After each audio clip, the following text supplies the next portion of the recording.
Robert Heinlein's Starship Troopers Chapter 2, Part 1. It scared me so I hooked it off, nor stopped as I remember, nor turned about till I got home, locked up in mother's chamber. Yankee Doodle, keep it up, Yankee Doodle dandy. Mind the music and the step, and keep the girls be handy. Okay. I never really intended to join up, and certainly not the infantry. Why, I would rather have taken 10 lashes in the public square and have my father tell me that I was a disgrace to the proud name. Oh, and I had mentioned to my father late in my senior year in high school that I was thinking over the idea of volunteering for federal service. I suppose every kid does, when his 18th birthday heaves into sight, and mine was due the week I graduated. Of course, most of them just think about it, toy with the idea a little, then go do something else. Go to college, get a job, or something.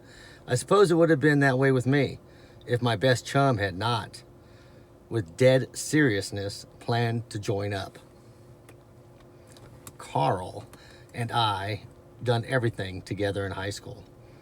Eyed the girls together, double dated together, been on the debate team together, pushed electrons together in his home lab. I wasn't much on electronic theory myself, but I'm a neat hand with a soldering gun. Carl supplied the skill, sweat, and I carried out his instructions. It was fun. Anything we did together was fun. Carl's folks didn't have anything like the money that my father had, but it didn't matter between us. When my father brought me a Rolls copter for my 14th birthday, it was Carl's as much as it was mine. Contrawise, his basement lab was mine. So when Carl told me that he was not going straight on with school, but serve a term first, it gave me the pause. He really meant it. He seemed to think that it was natural and right and obvious. So I told him I was joining up too. He gave me an odd look. Your old man won't let you. Huh? How can he stop me? And of course he couldn't, not legally. It's the first completely free choice anybody gets, and maybe his last. When a boy or a girl reaches his or her 18th birthday, he or she can volunteer and nobody else has any say in the matter. You'll find out, Carl changed the subject. So I took it up with my father, tentatively edging into it sideways. He put down his newspaper and cigar and stared at me. Son, are you out of your mind? I muttered I didn't think so.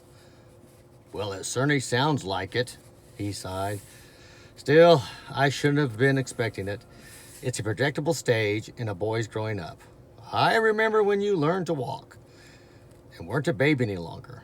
Frankly, you were a little hellion for quite a while.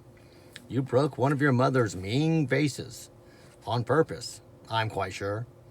But you were too young to know that it was valuable. So all you got was having your little hand spatted. I recalled the day you swiped one of my cigars and how sick it made you. Your mother and I carefully avoided noticing that. You didn't eat dinner that night, and I've never mentioned it to you until now. Boys have to try such things and discover for themselves that men's vices are not for them. We watched when you turned the corner on adolescence and started noticing that girls were different and wonderful. He sighed again, all normal stages. And the last one, right at the end of adolescence, is when a boy decides to join up and wear a pretty uniform, or decides that he's in love such as no man has ever experienced before, and that he has to get married right away. Or both. He smiled grimly. With me, it was both. But I got over each of them in time, not to make a fool of myself and ruin my life. But, Father, I wouldn't ruin my life. Just a term of service, not a career. Let's table that, shall we? Listen. Let me tell you what you're going to do, because you want to. In the first place, This family has stayed out of politics and cultivated its own garden for over 100 years. I see no reason for you to break that fine record.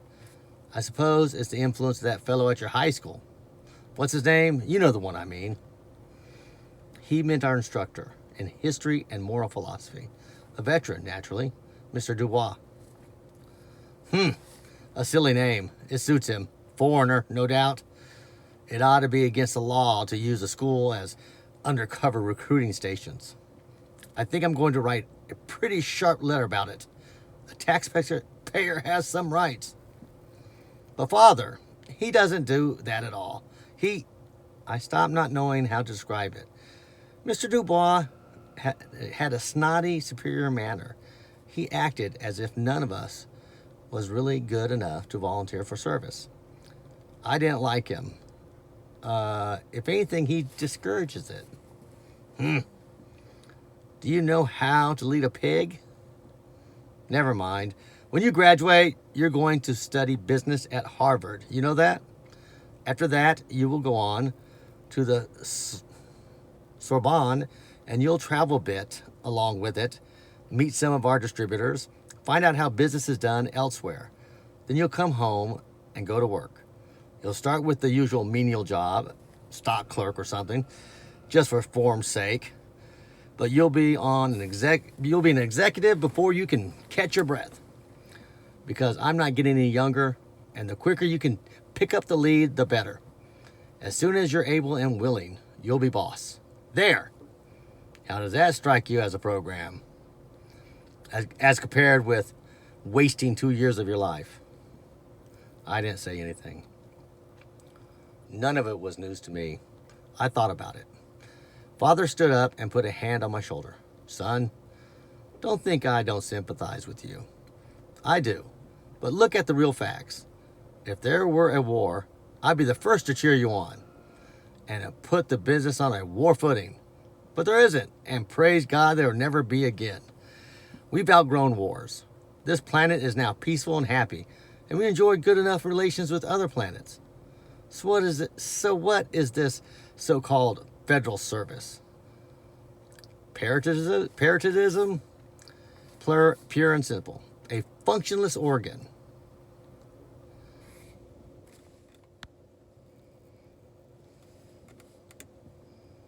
So what is this so-called federal service? Parasitism, pure and simple. A functionless organ, utterly obsolete, living on the taxpayers.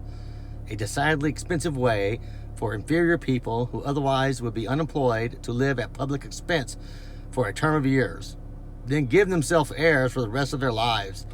Is that what you want to do? Carl isn't inferior. Sorry. No, he's a fine boy, but misguided. He frowned and then smiled. Son, I had intended to keep something as a surprise for you, a graduation present. But I'm going to tell you now so that you can put this nonsense out of your mind more easily. Not that I'm afraid of what you might do. I have confidence in your basic good sense, even at your tender years. But you are troubled, I know, and this will clear it away. Can you guess what it is? No. He grinned. A vacation trip to Mars.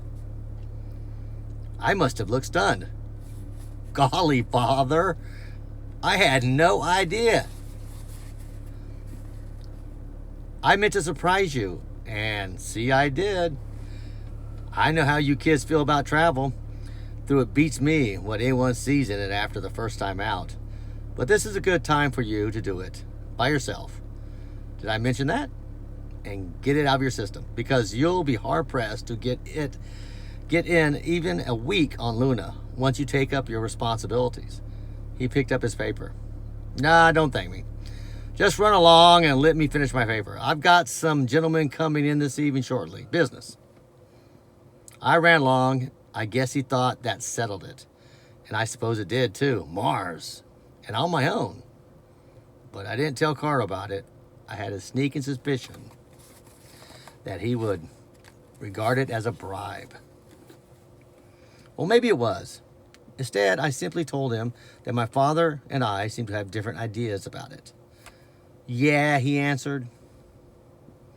So does mine. But it's my life. I thought about it during the last session of our class in History and Moral Philosophy. HNMP. H&MP was different from other courses in that everybody had to take it, but nobody had to pass it. And Mr. Dubois never seemed to care whether he got through to us or not. He would just point at you with the stump of his left arm. He never bothered with names and snap a question. Then the argument would start. But on the last day, he seemed to be trying to find out what we had learned. One girl told him bluntly, "My mother says the violence never settles anything." So, Mr. Dubois looked at her bleakly. "I'm sure the city fathers of Carthage would be glad to know that. Why doesn't your mother tell them so? Or why don't you?" They had tangled words before. Since you couldn't flunk the course, it wasn't necessary to keep Mr. Dubois buttered up. She said shrilly, "You're making fun of me. Everybody knows that Carthage was destroyed." "You seem to be unaware of it," he said grimly. "Since you do know it, wouldn't you say that violence had settled their destinies rather thoroughly? However, I was not making fun of you personally. I was heaping scorn on an inexcusable, silly idea, a practice I shall always follow. Anyone who clings to the historically untrue and thoroughly immoral doctrine that violence never settles anything, I would advise to conjure up the ghost of Napoleon Bonaparte and the Duke of Wellington. Let them debate it. The ghost of Hitler could referee, and the jury might well be the dodo, the great ook, and the passenger pigeon. Violence, naked force, has settled more issues in history than has any other factor, and the contrary opinion is wishful thinking at its worst.